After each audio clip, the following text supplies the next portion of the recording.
Good morning, students. Today I'm taking some important questions of the exercise. We will discuss about these problems. See, the first problem is we have already discussed this concept in our chapter. It is saying that never measure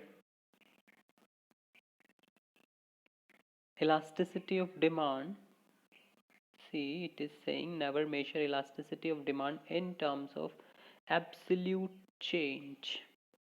So what is absolute change? Absolute change is the same unit in which the values are defined.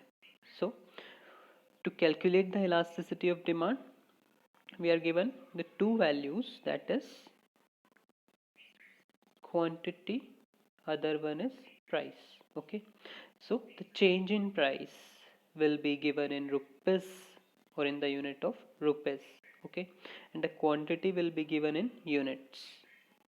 So it is saying that don't take the absolute change. That means if we take the figure and the given values as these are given here, these are assumed values.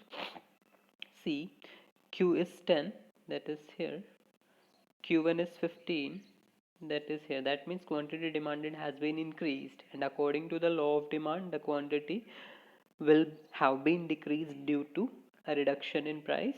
So the price P, that was initial price, was rupees 50, and P1 is the current or new price, that is 40. That means it is showing a reduction. Okay, so P to P1, that means there is a change of rupees 10 in price. Means price has been reduced to rupees 10 by rupees 10, sorry, from 50 to 40. So there is a reduction of rupees 10 in the price of the commodity. So this is the absolute change in price. It is shown in the same unit rupees. Okay, so this is called the absolute change. Now see the change in quantity demanded. Q2 Q1, how much units are being demanded now when the price has been reduced by rupees 10. So initial quantity Q was 10 units, that means at rupees 50 10 units were being demanded. Now the price has been reduced to rupees 40. Now the quantity demanded is 15. That means there is a change of 5 units in the quantity demanded. Okay, so quantity demanded has shown a change of 5 units. Okay, again this is the absolute change which is being shown by the quantity demanded. This is the absolute change, 5 units. Okay, so if we compare these two changes to calculate the elasticity of demand, which shows the degree of responsiveness in quantity demanded due to change in price of the commodity. Price में change होने पे quantity demanded में कितना change आता है, ठीक है, ये दिखाता है price elasticity of demand. Now if we take only the absolute change in price and quantity demanded, now what we do find, a change of rupees 10 in price has been observed and a change of 5 units in quantity demanded has been observed. So which attribute or variable is showing more change, either price or quantity demanded? Here we can easily observe that price has been changed more than quantity demanded. That means there is a comparatively more change or greater change in price has occurred than in quantity demanded. So the price elasticity of demand due to a lesser change in quantity demanded, the price elasticity of demand will be considered as low or less. क्योंकि quantity demanded में हमने जो change observe किया है वो कम observe किया है, that means उन दोनों में इक्वल चेंज नहीं आया है. इसका मतलब हम कह सकते हैं कि जो ईडी होगा that will be less than one. One equal to 1 कब होता है? जब सेम चेंज आए। दैट मीन्स अगर 10 रुपीज़ प्राइस डिक्रीज हुआ है तो 10 यूनिट्स ही क्वांटिटी डिमांडेड इंक्रीज हुई होती, तो elasticity of demand equal to 1 हो जाती। लेकिन यहाँ पे प्राइस तो 10 रुपये से डिक्रीज हो गया, लेकिन क्वांटिटी डिमांडेड सिर्फ 5 यूनिट से ही इंक्रीज हुई। दैट मीन्स यहाँ पे यूनिटरी इलास्टिक डिमांड नहीं है, इक्वल चेंज नहीं आया, कम चेंज आया है क्वांटिटी डिमांडेड में। हम इलास्टिसिटी डिमांड की पढ़ रहे हैं, तो क्वांटिटी डिमांडेड में जो चेंज आया है उससे हम मेजर करेंगे इलास्टिसिटी होगी या ज़्यादा होगी। तो प्राइस के मुकाबले इलास्टिसिटी में कम चेंज आया है, that means it will be less then unitary. Okay, elasticity of demand is less elastic or less than unitary elastic according to absolute change in price and quantity demanded. But this concept is wrong if we take into consideration the percentage change, because while calculating elasticity of demand we are taking into the percentage change in price and the percentage change in quantity demanded, as we have discussed in the formula, that is ED is equals to minus percentage change in quantity, that means percentage delta Q divided by percentage delta P. Okay, price में जो percentage change आता है उसकी वजह से quantity demanded में कितना percent change आया। Okay, now we consider the percentage change in both the variables. So we have the figures. Quantity demanded has been changed by 5 units. See how much percentage change? Initially quantity demanded was 10 units, now it has been increased to 15 units. Okay, 5 units से increase हो गई है, तो इसका percentage change अगर हम निकालेंगे तो percentage change कैसे निकलेगा? Percentage delta Q is equals to Q1 minus Q over Q into 100. Okay, now Q1 is 15. Okay, Q1 is 15, values put करो 15 minus Q है 10 divided by Q again 10 into 100. अगर हम इसको सॉल्व करते हैं that will be equal to 50%.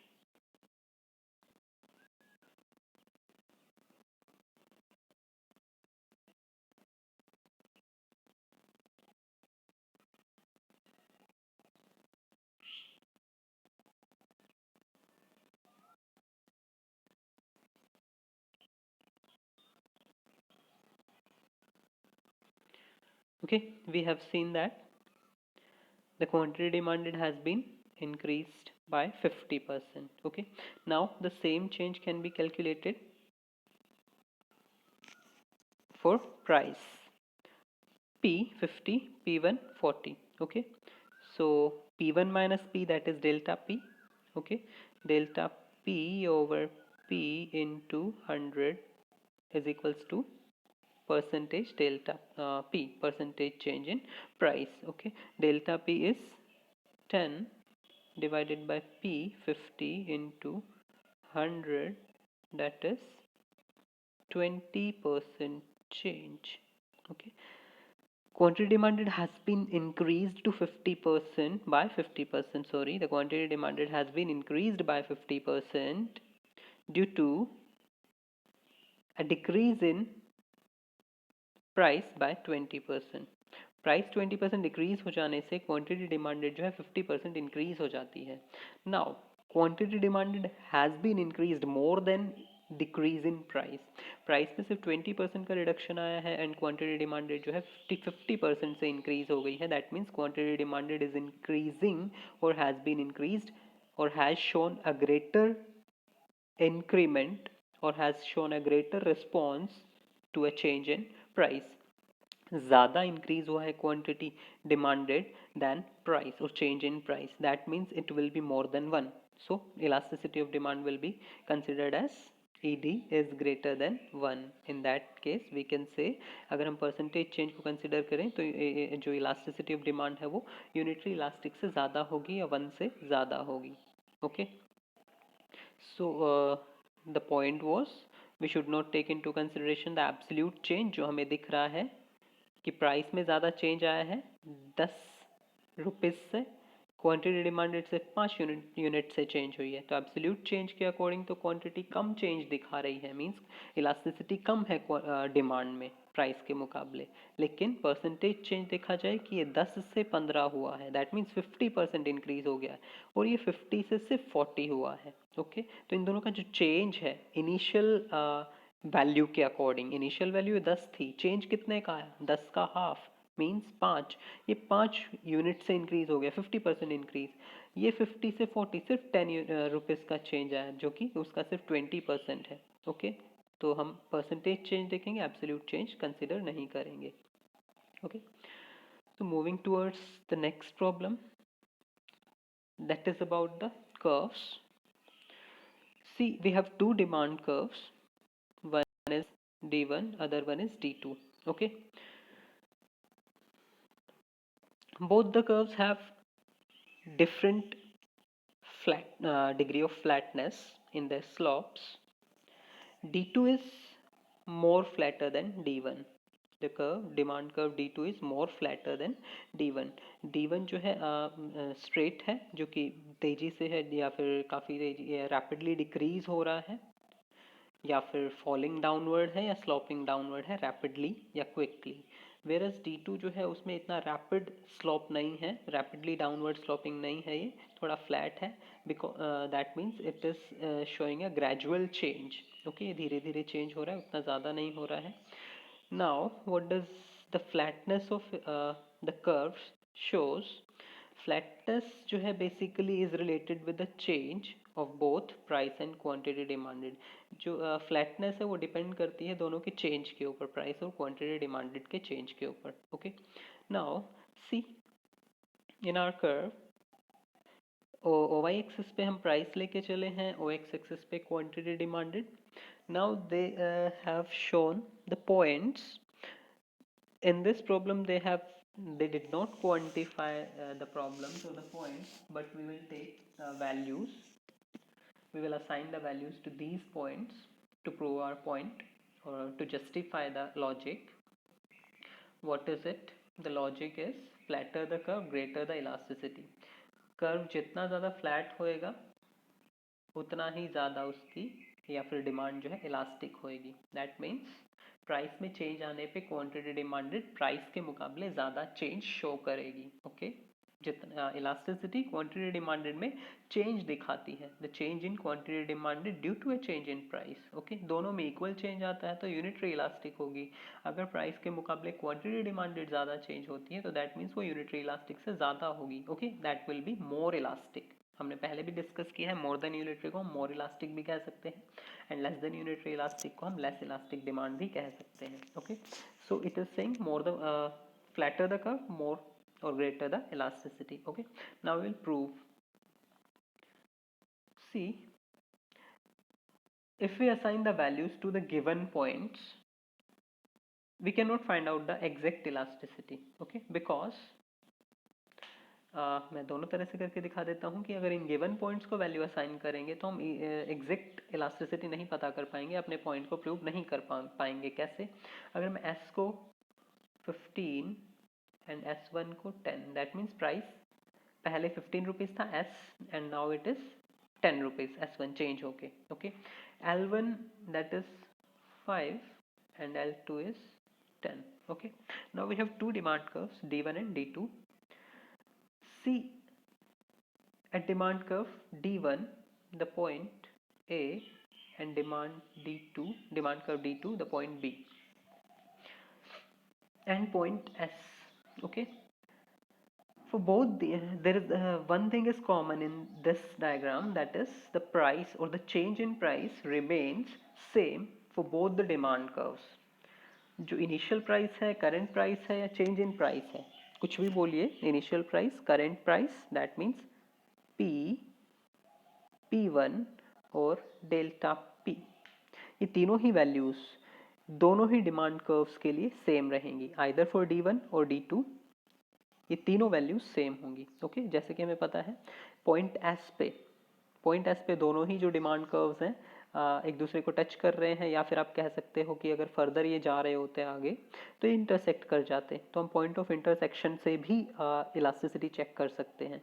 तो इसको point of intersection बोलो या टेंजेंट टू OY एक्सिस बोलो, both the demand curves are tangent to OY axis. Okay, so price was rupees 15. P1 that is showing a decrease in price of rupees 5, and it has become 10 rupees, and the change is 10 minus 15, that will be 5 rupees. Okay, so according to the values 15, 10, 5, 10, if we calculate the elasticity of demand, okay, calculate the elasticity of demand for demand curve first, that is D1। अगर हम D1 के लिए निकालते हैं तो D1 के लिए हमारा P है 15, P1 है 10, ओके, Q है 0, Q1 है 5, ओके।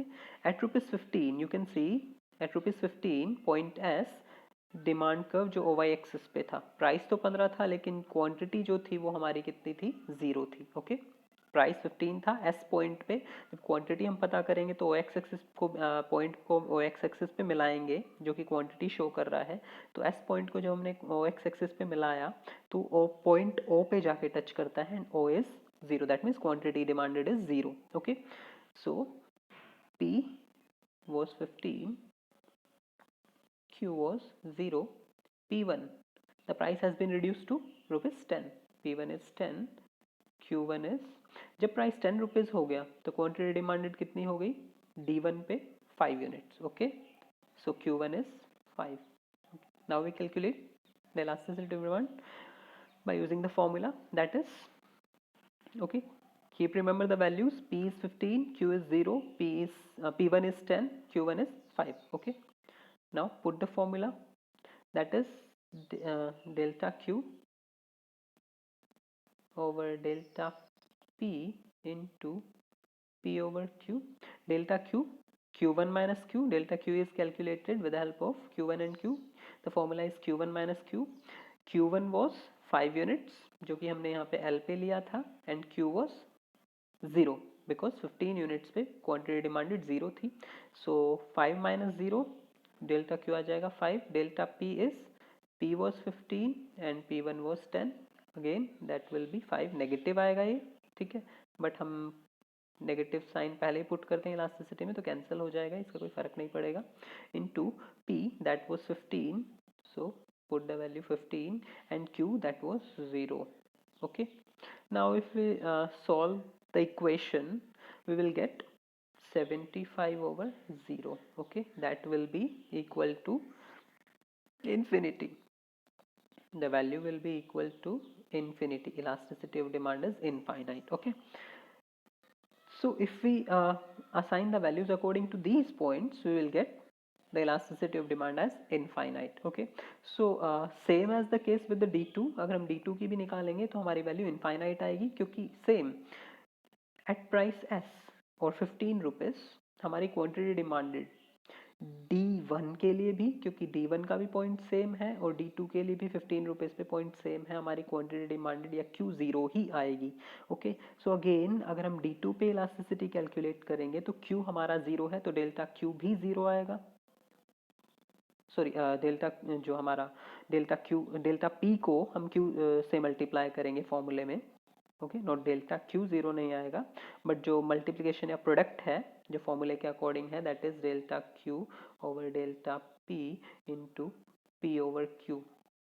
ओके, Q की वैल्यू 0 है इधर यहाँ पे, ओके, डेल्टा P कुछ ना कुछ वैल्यू आएगी दैट इज 5, 10 माइनस 15 5, 5 इंटू 0 करेंगे तो D2 के लिए भी हमारी वैल्यू 0 आएगी। ओके, अगेन ऊपर कुछ वैल्यू आएगी delta Q into delta P जो कि delta Q is 5 and P is equals to 15, that is 75 over 0, then 75 को 0 से डिवाइड करेंगे तो अगेन इनफाइनाइट आएगा। ओके, तो D2 के लिए भी हमारी इलास्टिसिटी इन्फिनिटी है एंड D1 के लिए भी इन्फिनिटी है, लेकिन हम यहाँ से कुछ प्रूव नहीं कर पाए कि curve D2 is more flatter than D1, हम प्रूव नहीं कर पाए क्योंकि दोनों की वैल्यू इनफाइनाइट है। ओके, सो हम वैल्यूज ऑल्टर कर देते हैं, हम पॉइंट्स अलग लेंगे, यहाँ पे S की बजाय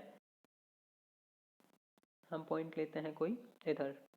okay, At D1 the point is this one A, O X axis पे हमने मिलाया,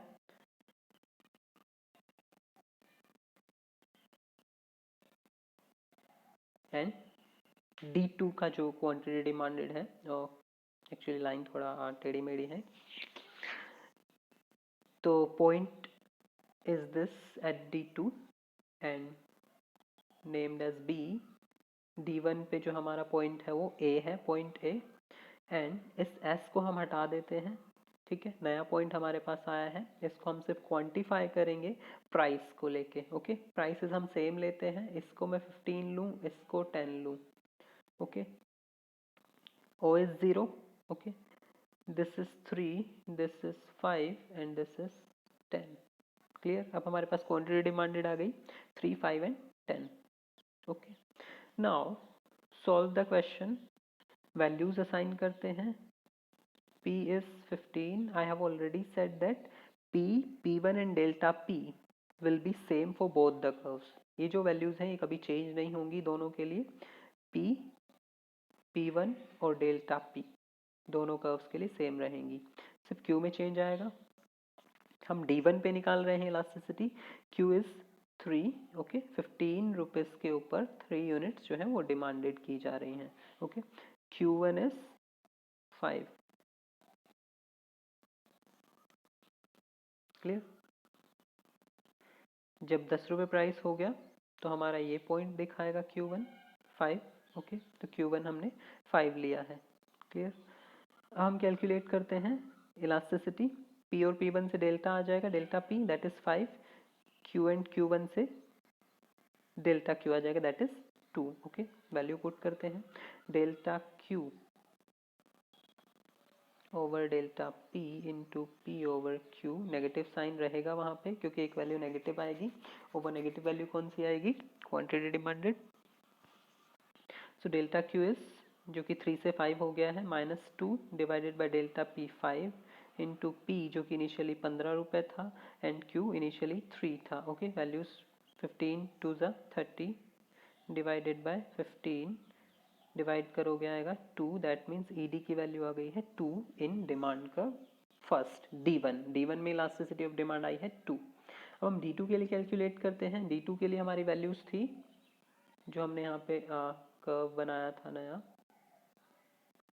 ओके, ये 3 था, ये 5 था और ये 10 था, ओके, तो D2 के लिए हमारा वैल्यू है P है, P सेम रहेगा 15, P1 भी 10, Q चेंज हो जाएगा, देखो D2 जो कि हमारा नया डिमांड कर्व है, जब प्राइस 15 रुपीज़ था तो D2 की जो क्वांटिटी डिमांडेड थी ये 5 यूनिट्स थी, तो Q हमारा 5 है, Q1 कितना हो गया, जब प्राइस रिड्यूस होके 10 हो गया तो हमारी जो D2 पे क्वांटिटी डिमांडेड है, ओके, प्राइस चेंज हो गया है, पहले प्राइस 15 था तो इस पॉइंट पे कट कर रहा था D2 को और हमारी क्वांटिटी डिमांडेड 5 यूनिट्स थी, अब प्राइस डिक्रीज हो गया है तो इस प्राइस लाइन को हम D2 कर्व पे मिलाएंगे तो यहाँ पे कट करेगा इसे और क्वांटिटी डिमांडेड पे 10 यूनिट्स को शो करेगा, so quantity demanded is 10 units, okay. अब हम फॉर्मूला पुट करते हैं, चेंज देखो डेल्टा P 5 है 15 to 10 एंड Q इज अगेन 5, ओके, तो delta Q and delta P की वैल्यू हमारे पास 5 5 है, so delta Q over delta P into P over Q, negative sign रहेगा वहाँ पे, डेल्टा Q की वैल्यू आई थी 5 to 10 that is 5, delta P की वैल्यू भी 5 आई थी, इंटू P था हमारा 15 एंड Q है 5,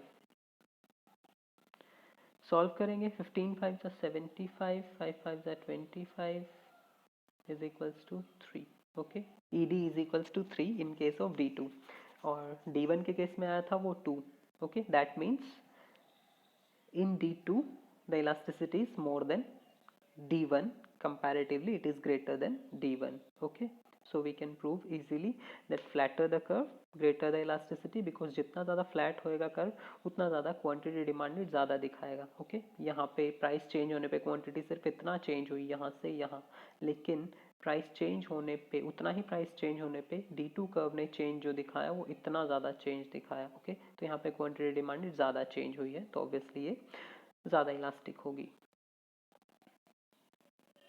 the next problem is narrow petrol diesel price gap. Okay, petrol diesel price gap is narrow, that means petrol और डीजल के प्राइस के बीच में ज़्यादा गैप या ज़्यादा डिफरेंस नहीं है।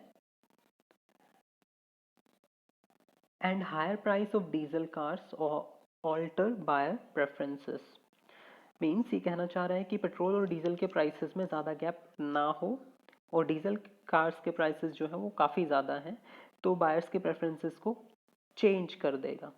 तो हम यहाँ पे दो चीज़ें लेके चलेंगे, अज्यूम कर लेंगे एक वो सिचुएशन जब पेट्रोल और डीजल के प्राइसेस में काफ़ी ज़्यादा डिफरेंस था, दैट मीन्स डीजल का प्राइस जो है पेट्रोल से कम था, काफ़ी कम हुआ करता था, एंड ऑब्वियसली डीजल कार्स का प्राइसेस जो है काफ़ी ज़्यादा है या ज़्यादा है पेट्रोल कार्स से। वो अभी भी ऐसा ही है, डीजल कार्स जो है महंगी मिलती हैं पेट्रोल कार्स के मुकाबले या कंपैरेटिवली, एंड जो फ्यूल की बात करें तो डीजल जो है पेट्रोल से सस्ता है। ओके, तो हम दो सिचुएशंस लेते हैं अजम्पशंस कि जब डीजल और पेट्रोल के प्राइसेस के बीच में काफ़ी गैप था, दैट मीन्स डीजल काफ़ी सस्ता था पेट्रोल से, तो obviously people will buy more diesel cars और will demand for more diesel cars. ठीक है, and diesel and car is complementary, तो कॉम्प्लीमेंट्री वाला जो है रूल अप्लाई करेंगे। Diesel and car, fuel and car जो है वो कॉम्प्लीमेंट्री गुड्स है, कि एक का प्राइस दूसरे की डिमांड को अफेक्ट करता है। तो दैट मीन्स डीजल का प्राइस काफ़ी कम है तो उन्होंने कार्स की डिमांड को अफेक्ट किया, डीजल का प्राइस कम है तो कार्स की डिमांड इंक्रीज हो गई। Okay, now the situation second, अब हम अज्यूम करते हैं कि according to question narrow petrol diesel prices gap या price gap, that means diesel का प्राइस इंक्रीज हो जाता है, and now the gap between petrol and diesel contract हो गया, सिकुड़ गया है, कम हो गया है, श्रिंक हो गया पेट्रोल और डीजल के प्राइसेस का गैप। नाउ द कंज्यूमर्स और some consumers will not demand for diesel cars, or they will forego the demand of diesel cars because diesel prices has been increased, and there is a lesser gap or small gap between the price petrol and diesel. Okay, petrol और diesel में price gap जब ज़्यादा था तो diesel cars महंगी होते हुए भी ज़्यादा खरीदी जाती थी। ओके, क्योंकि diesel being the complementary good उसका प्राइस काफ़ी कम था, तो हम रेगुलर यूज़ कर रहे थे उसको कार में, तो चलो एक बार स्पेंड कर दिया, लेकिन रेगुलर जो एक्सपेंडिचर थे वो हमारे किसके हो रहे थे, डीजल के या फ्यूल के, तो एक्सपेंडिचर हमें पेट्रोल के मुकाबले डीजल में कम करने पड़ रहे थे क्योंकि डीजल सस्ता था। इसलिए एक बार डीजल कार पे स्पेंड कर दिया, लेकिन जो रेगुलर एक्सपेंसेस हैं उनको हम कम कर सकते थे। ठीक है, इसलिए लोग डीजल कार ज़्यादा खरीद रहे थे, डिमांड ज़्यादा थी जब डीजल के प्राइसेस कम थे। Now according to situation two, जब डीजल के प्राइसेस इंक्रीज हो गए और डीजल के और पेट्रोल के प्राइसेस में ज़्यादा गैप नहीं रहा, ओके, डीजल एंड पेट्रोल के प्राइसेस में ज़्यादा गैप नहीं रहा, तब लोगों ने डीजल कार्स की डिमांड कम करना शुरू कर दी। क्यों? Because diesel cars are expensive than petrol cars. ठीक है, तो यहाँ पे डीजल कार्स एक्सपेंसिव है, ज़्यादा महंगी है पेट्रोल कार्स के मुकाबले। दूसरा, डीजल के प्राइसेस भी इंक्रीज हो गए हैं। ओके, पहले डीजल काफ़ी सस्ता था इसलिए लोग जो है एक बार स्पेंड कर देते थे डीजल कार्स खरीदने में क्योंकि रेगुलर एक्सपेंसेस कम करने पड़ते थे, लेकिन अब बहुत ज़्यादा गैप नहीं है। ठीक है, डीजल भी महंगा हो गया है और पेट्रोल और डीजल के बीच में इतना ज़्यादा गैप नहीं है, एक लिटिल बिट सा डिफरेंस दिखा रहा है। तो डीजल कार्स का जो प्राइस है वो काफ़ी ज़्यादा होने की वजह से लोगों ने डीजल कार्स की बजाय पेट्रोल कार्स की डिमांड करना शुरू कर दी, क्योंकि पेट्रोल और डीजल कार के डिमांड प्राइस में काफ़ी ज़्यादा डिफरेंस है, जबकि पेट्रोल और डीजल के प्राइसेस में इतना ज़्यादा डिफरेंस नहीं है क्योंकि डीजल के प्राइसेस इंक्रीज हो गए हैं। Okay, now the point which is to be kept in to mind is that in both the situations the demand for diesel cars has been changed irrespective of the change in price of diesel cars. Diesel cars के prices में कोई change नहीं आया, change आया तो diesel के prices में change आया, लेकिन डिमांड किसकी चेंज हुई, डीजल कार्स की। ओके, और उन डीजल कार्स के अकॉर्डिंग डीजल के प्राइसेस में तो डिमांड में ऑटोमेटिकली चेंज आएगा ही आएगा, क्योंकि जब डीजल कार्स की डिमांड कम होगी तो डीजल की भी डिमांड कम होगी। Okay, but the point is कि इन्होंने प्राइसेस डीजल के लिए हैं, डिमांड डीजल कार्स की अफेक्ट की है। Okay, this is the cross price effect जो कि हम पहले भी पढ़े हैं। इसको हम क्रॉस प्राइस इफेक्ट कहते हैं कि जब सब्सटीट्यूट या complementary, that means related goods के प्राइसेस में चेंज होने पे डिमांड ऑन कमोडिटी की डिमांड में कोई चेंज आता है तो that is known as cross price effect. Okay, price किसी कमोडिटी का है और डिमांड किसी कमोडिटी की है, and because these commodities are interrelated that's why the demand and price has a direct relationship. Okay. So diesel cars की demand जो है कम हो जाएगी जब डीजल्स के प्राइसेस इंक्रीज हो जाएंगे, पीपल विल बाय और people will prefer more of petrol cars, क्योंकि पेट्रोल कार्स सस्ती हैं। The next question is, the government in India keeps raising taxes on cigarettes, leading to a rise in price of this commodity, but the fall in demand is insignificant. How do you explain this phenomena? जैसे कि हमने पढ़ा था, ये कह रहा है कि टैक्सेस इंक्रीज कर रही है गवर्नमेंट टोबैको प्रोडक्ट्स के ऊपर, ओके, या सिगरेट्स के ऊपर, फिर भी जो है इसकी डिमांड जो है उसमें इतना ज़्यादा चेंज नहीं आ रहा, मीन्स डिमांड इतनी ज़्यादा कम नहीं हो रही, रिड्यूस नहीं हो रही, इनसिग्निफिकेंट है, ओके। नॉमिनल सा चेंज आ रहा है, नॉमिनल से कम हो रही है, बहुत ज़्यादा कम नहीं हो रही है, ओके। रीज़न यहाँ पे exceptions to the law of demand apply होगा, क्योंकि ये टोबैको प्रोडक्ट्स या जो सिगरेट्स हैं ये हैबिचुअल गुड्स होती हैं, एडिक्शंस क्रिएट करती हैं, तो एडिक्शंस या हैबिचुअल गुड्स के लिए जो है एक्सेप्शंस अप्लाई होता है। दैट मीन्स हैबिचुअल गुड्स हैं तो उस केस में जो है प्राइस में चेंज होने पे भी लोग अपनी डिमांड को कम नहीं करेंगे या उतना ज़्यादा कम नहीं करेंगे जितना ज़्यादा प्राइस इंक्रीज हुआ है, ओके। तो due to habit forming commodity and close substitute ना, टोबैको प्रोडक्ट्स के कोई क्लोज सब्सटीट्यूट्स ना होने की वजह से जो है इसकी डिमांड में उतना ज़्यादा चेंज नहीं आएगा, ओके। इन्होंने ये नहीं कहा कि बिल्कुल भी चेंज नहीं आएगा, आएगा, लेकिन उन्होंने कहा इनसिग्निफिकेंट या नॉमिनल सा चेंज आएगा, क्योंकि सब्सटीट्यूट तो है, ठीक है, बट क्लोज सब्सटीट्यूट्स नहीं है, okay. The next is power tariff is low, if power tariff is lowered during off-peak hours, okay. 2 points to remember: power tariff, that is the charges for electricity, and off-peak hours, that means वो hours या वो time period जब हम electricity या जो general people है वो electricity का कंजम्पशन बहुत कम कर रहा होता है एक डे के during a day, the hours in which the consumption of electricity is very low, okay, that is known as off peak hours. तो कह रहा है कि ऑफ पीक आवर्स के ड्यूरिंग अगर power tariffs, that means power charges कम कर दिए जाएं, okay, that means during a day the government has, if the government has levied different power tariffs और चार्जेस, पीक आवर्स में हाई पावर टेरिफ्स अप्लाई करे और implement करे या लागू करे, एंड ऑफ पीक आवर्स में जो है लो पावर टेरिफ्स जो है इम्प्लीमेंट करे, ओके। वो पीक आवर्स कुछ भी हो सकते हैं, okay, like winter and summer seasons के अकॉर्डिंग, समर में जो आफ्टरनून टाइम पीरियड है वो पीक आवर्स हो सकते हैं, लेकिन विंटर्स में आफ्टरनून जो है वो पीक आवर नहीं होगा, क्योंकि आफ्टर विंटर्स में मॉर्निंग एंड जो इवनिंग है या फिर नाइट है वो पीक आवर्स होंगे, ओके। तो पीक आवर्स वेरी कर सकते हैं जब कंजम्पशन इंक्रीज या डिक्रीज होती हो।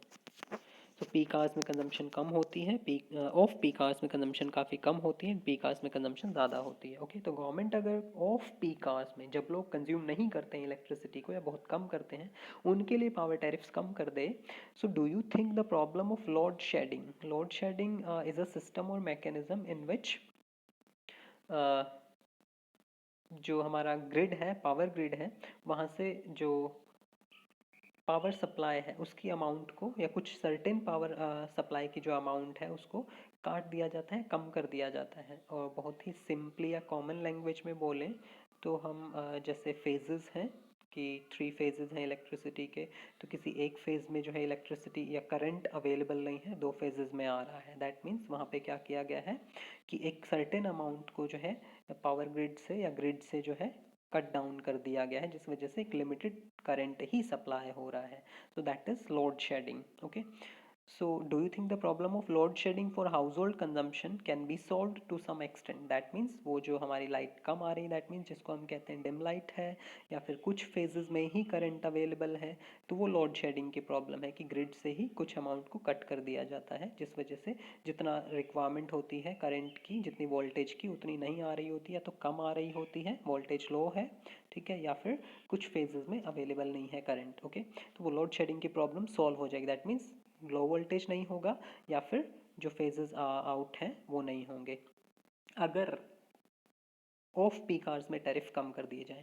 तो इसका मतलब है कि ऑफ पीक आवर्स में अगर टैरिफ कम कर दिए जाएं तो according to the law of demand, अगर ऑफ पीक आवर्स में टैरिफ कम कर दिए गए तो प्राइसेस जो है इलेक्ट्रिसिटी के कम हो गए, प्राइसेस कम हो गए तो इलेक्ट्रिसिटी की डिमांड कम बढ़ जाएगी, सॉरी कब बढ़ जाएगी, ऑफ पीक आवर्स के ड्यूरिंग इलेक्ट्रिसिटी की डिमांड बढ़ जाएगी, ओके। दैट मीन्स ऐसी कंजम्पशन या ऐसी चीज़ें और ऐसे अप्लाइंसेस जो हम कभी भी यूज़ कर सकते हैं, दैट मीन्स इनकी नीड को जो है पोस्टपोन किया जा सकता है या इनका यूज़ पोस्टपोन किया जा सकता है। जैसे हमने पोस्टपोनमेंट ऑफ द यूज़ पढ़ा था, कुछ ऐसे अप्लाइंसेस हैं जिनका यूज़ पोस्टपोन किया जा सकता है। ओके, जैसे वॉशिंग मशीन है, डिशवॉशर्स हैं, इनको हम इनके यूज़ को हम शिफ्ट कर सकते हैं किसी पर्टिकुलर टाइम पीरियड से किसी दूसरे। सपोज हम मॉर्निंग में यूज़ कर सकते हैं वॉशिंग मशीन्स को, या इवनिंग में मतलब कपड़ा धोना अपने टाइम चेंज कर सकते हैं, what ever is the case. तो कुछ ऐसे अप्लाइंसेज हैं जिनके यूज़ को हम पोस्टपोन कर सकते हैं, उनको पीक आवर्स में ना यूज़ करके ऑफ पीक आवर्स में उन अप्लाइंसेस को हम यूज़ करने लगे। तो इलेक्ट्रिसिटी का जो बर्डन है या जो कंजम्पशन है पीक आवर्स में कम हो जाएगा। और ये वो कम किसकी वजह से हुआ? पावर टैरिफ्स जो कि ऑफ पीक आवर्स में गवर्नमेंट ने घटा दिए थे। So we can say that the problem of load shedding can be reduced. जो लोड शेडिंग की प्रॉब्लम है पीक आवर्स में रिड्यूस की जा सकती है, ऑब्वियसली की जा सकती है। The next question is, again it is same like that. Explain how in any two ways demand for electricity can be decreased when price elasticity of demand is extremely low. यहाँ पे कह रहे हैं कि elasticity of demand is low. Okay, elasticity of demand is low. Demand for electricity can be decreased. वो कौन से तरीके हैं जिनमें डिमांड कम की जा सकती है जब इलास्टिसिटी ऑफ डिमांड जो है काफ़ी कम हो? First is saying energy efficient appliances. ये हम कॉमन क्वेश्चन के रूप में ले सकते हैं कि एनर्जी एफिशिएंट अप्लाइंसेस यूज़ करेंगे तो एनर्जी का कंजम्पशन कम हो जाएगा obviously. And subsidy on solar energy, ये सोलर एनर्जी यहाँ पे ऑल्टरनेट है कि ऑल्टरनेट जो है एनर्जी के, उनके ऊपर अगर गवर्नमेंट सब्सिडीज़ प्रोवाइड करेगी तो जो एनर्जी का कंजम्पशन है, जो कन्वेंशनल सोर्सेज हम यूज़ कर रहे हैं एनर्जी के, ठीक है, उनका कंजम्पशन कम हो जाएगा। तो इस वजह से डिमांड डिक्रीज हो जाएगी इलेक्ट्रिसिटी की। Okay, when price elasticity of demand is extremely low. Price elasticity is extremely low का मतलब है प्राइस में चेंज होने की वजह से क्वांटिटी डिमांडेड कम चेंज हो रही है। मतलब अगर प्राइस, यहाँ पे मैं कहूँ कि अगर इलेक्ट्रिसिटी के प्राइसेस इंक्रीज हो गए हैं फिर भी इलेक्ट्रिसिटी का कंजम्पशन उतना ज़्यादा डिक्रीज नहीं हुआ है। प्राइस इंक्रीज हो गया लेकिन इलेक्ट्रिसिटी का कंजम्पशन उतना ज़्यादा डिक्रीज नहीं हुआ है क्योंकि यहाँ पे इलास्टिसिटी लो है। ओके, क्यों नहीं हुआ है? क्योंकि या तो हमारे पास ऑल्टरनेट्स नहीं होंगे इलेक्ट्रिसिटी के, इसलिए लोगों को मजबूरन, ठीक है, वो यूज़ करनी पड़े, कंज्यूम करनी पड़ रही होगी। ओके, या फिर हमारे पास अप्लाइंसेस ऐसे होंगे जो हमारी इलेक्ट्रिसिटी कंजम्पशन ज़्यादा दिखाते हैं। ओके, जिस वजह से क्वांटिटी डिमांड डिक्रीज नहीं हो पा रही है प्राइस इंक्रीज होने की वजह से। क्वांटिटी डिमांडेड उतनी ज़्यादा डिक्रीज नहीं हो पा रही क्योंकि हमारे जो अप्लाइंसेज हैं बहुत ज़्यादा इलेक्ट्रिसिटी कंज्यूम कर रहे हैं। तो इलेक्ट्रिसिटी की डिमांड कब कम की जा सकती है? जब हम एनर्जी एफिशिएंट अप्लाइंसेज यूज़ करें, जैसे कि हमारे पास एसीज हैं, रेफ्रिजरेटर्स हैं जो एनर्जी एफिशिएंट हैं, जिनको रेटिंग भी दी गई है, उनको चेक करके हम खरीद सकते हैं। या फिर ऑल्टरनेट्स जैसे सोलर एनर्जी है उसको यूज़ करके हम quantity demanded of energy reduce कर सकते हैं। सिंपल क्वेश्चन था। The next is horizontal straight line demand curve. एक horizontal straight line demand curve जो कि कुछ ऐसा होगा, हम पहले भी डिस्कस किए, parallel to O X axis होगा, shows zero elasticity of demand. इसका मतलब है कि हॉरिजॉन्टल डिमांड कर्व जो है वो जीरो इलास्टिसिटी दिखाएगा। कैसे? इलास्टिसिटी का फॉर्मूला है दैट इज दिस वन, और या फिर हम अगर हम वैल्यूज़ गिवन है हमें तो हम वो वाला फॉर्मूला भी यूज़ कर सकते हैं, delta Q over delta P into P over Q. Okay, अगर वैल्यूज़ गिवन है, लेकिन यहाँ पे हमें वैल्यूज़ नहीं गिवन है, हमें क्या गिवन है? Horizontal straight line demand curve shows zero elasticity. Okay, that means हमें यहाँ पे क्या दिखा रखा है? Slope of demand curve. Okay, slope of demand curve का मतलब क्या है? स्लोप ऑफ डिमांड कर्व की वैल्यू हमें पता होती है, that is delta P over delta Q. Okay, and slope है ये, तो that means P O X Q हमारा चेंज हो रहा है क्यू से Q1। ओके, डेल्टा पी क्या है? पी में कोई चेंज नहीं, हॉरिजॉन्टल स्ट्रेट लाइन कहता है प्राइस में चेंज नहीं होता, क्वांटिटी डिमांडेड चेंज होती रहती है। दैट मीन्स डेल्टा पी क्या हो गया यहाँ पे हमारे पास? डेल्टा पी की वैल्यू हमारे पास क्या हो गई? ज़ीरो। ओके, डेल्टा क्यू की वैल्यू हमारे पास कुछ ना कुछ ज़रूर होगी। सपोज उसको मैं 5, 2, 4 जो मर्जी ले सकता हूँ, ठीक है। तो डेल्टा क्यू क्वांटिटी डिमांडेड में 5 यूनिट्स का चेंज आया है, तो वैल्यू क्या आएगी स्लोप की? जो कि स्लोप है delta P over delta Q, तो वैल्यू क्या है हमारी? 0 डिवाइडेड बाई 5। जो भी आंसर आएगा हमारा 0 आएगा, क्योंकि 0 को किसी भी नंबर से डिवाइड करेंगे तो 0 ही आएगा। तो स्लोप की वैल्यू क्या आ गई? Slope of demand curve is equals to 0। Okay, जो चेंज नहीं दिखा रहा है। तो स्लोप की वैल्यू हमने यहाँ पे पुट कर दी 1/, slope of demand curve 1/0, P into Q. अब P इंटू क्यू जो मर्जी रहा हो, ठीक है, जो भी वैल्यू इनको हम असाइन करेंगे, तो जब हम मल्टीप्लाई करेंगे तो दैट इज P/0, ठीक है। जब किसी भी नंबर को हम 0 से डिवाइड करते हैं तो वैल्यू हमारी हमेशा इन्फिनिटी आती है, ठीक है। तो हमारे पास ये जो आए इनफाइनाइट, इलास्टिसिटी ऑफ डिमांड जो हमारी इनफाइनाइट है, ठीक है। दैट मीन्स ये क्या कहना चाह रहा है कि ये कहना चाह रहा है कि इलास्टिसिटी ऑफ डिमांड तो इनफाइनाइट है, लेकिन क्वेश्चन क्या कह रहा है, horizontal curve shows the demand curve, horizontal demand curve shows zero elasticity, लेकिन इलास्टिसिटी की वैल्यू जीरो ना होकर कितनी आई है, infinite. That means quantity demanded infinite तक जा सकती है without a change in price. Price में चेंज नहीं हुआ, हमने यहाँ पे देखा पी ही रहा, लेकिन क्वांटिटी डिमांडेड जितना मर्जी चेंज हुई इनफाइनाइट तक जा सकती, Q1 Q2 Qn तक जा सकती है, ओके। तो that means elasticity of demand zero नहीं होगी, क्योंकि डिमांड तो चेंज हो रही है, okay, irrespective of the change in price. That means this statement is false. Same as vertical straight line. Vertical straight line कैसा कर्व होगा, वर्टिकल स्ट्रेट लाइन कर्व ऐसा होगा। अब ये क्या होगा, ये प्राइस में तो चेंज दिखा रहा है लेकिन क्वांटिटी डिमांडेड में चेंज नहीं दिखा रहा, दैट मीन्स डेल्टा क्यू हमारा जीरो आएगा, ओके। तो यहाँ पे हमारा जो स्लोप ऑफ डिमांड कर्व है वो क्या होगा, slope of demand curve, slope of demand curve की वैल्यू क्या होती है, is equals to delta P delta Q, okay. यहाँ पे डेल्टा क्यू की वैल्यू जीरो आएगी, डेल्टा पी की वैल्यू 5 आएगी। हमने अगर यहाँ पे 10 15 लिया है तो डेल्टा क्यू की वैल्यू 5 है, डेल्टा पी की वैल्यू 5 है, डेल्टा क्यू हमारा 0 है कि क्वांटिटी डिमांडेड में कोई चेंज नहीं आया है। जब किसी भी वैल्यू को 0 से डिवाइड करते हैं तो उसकी वैल्यू आंसर आता है हमारे पास इनफाइनाइट, ठीक है। तो स्लोप ऑफ डिमांड कर्व हमारा इन्फिनिटी आया है, ठीक है।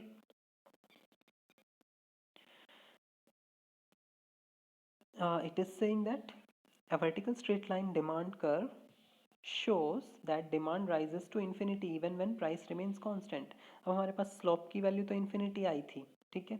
हम स्लोप की value 1/, slope of demand curve put करेंगे तो 1/infinity इंटू P/Q, ओके। तो जब हम किसी भी वैल्यू को इन्फिनिटी से डिवाइड करेंगे तो वैल्यू जीरो आएगी, P/infinity Q, ओके। तो इन्फिनिटी से किसी भी वैल्यू को डिवाइड करते हैं तो हमारा आंसर जीरो आता है, ओके। तो इलास्टिसिटी आई हमारी zero, but it is saying infinite, that means this statement is also wrong. The next question is same, जो हम वैल्यूज पुट कर चुके हैं दोनों उसी के अकॉर्डिंग आएंगी। When slope of demand curve, question number 6, when slope of demand curve is equals to zero, that means 1/, slope of demand curve हमने पिछले क्वेश्चन में डिस्कस किया 1/0, and elasticity is infinite, okay. मतलब जब slope of demand curve zero है तो elasticity infinite होती है, ओके। हमने पिछले क्वेश्चन में ये डिस्कस किया था कि हमारे पास P की वैल्यू तो होगी कुछ ना कुछ, लेकिन यहाँ पे जब Q को हम 0 से डिवाइड, Q अगर 5 है 10 है लेकिन 0 से डिवाइड करेंगे तो 0 ही हो जाएगा। तो 5/0 करेंगे तो वैल्यू इनफाइनाइट आएगी, that means it is true. And ये इसका ऑपोजिट है जो अभी डिस्कस किया कि स्लोप इनफाइनाइट है, तो किसी भी वैल्यू को इनफाइनाइट से या इन्फिनिटी से डिवाइड करेंगे तो वैल्यू जीरो आएगी, that means this statement is also correct. ये हम डिस्कस कर चुके हैं। From a point of intersection of the two demand curves, a flatter demand curve shows higher elasticity of demand. सबसे पहला जो कॉन्सेप्ट था हमने यही डिस्कस किया था।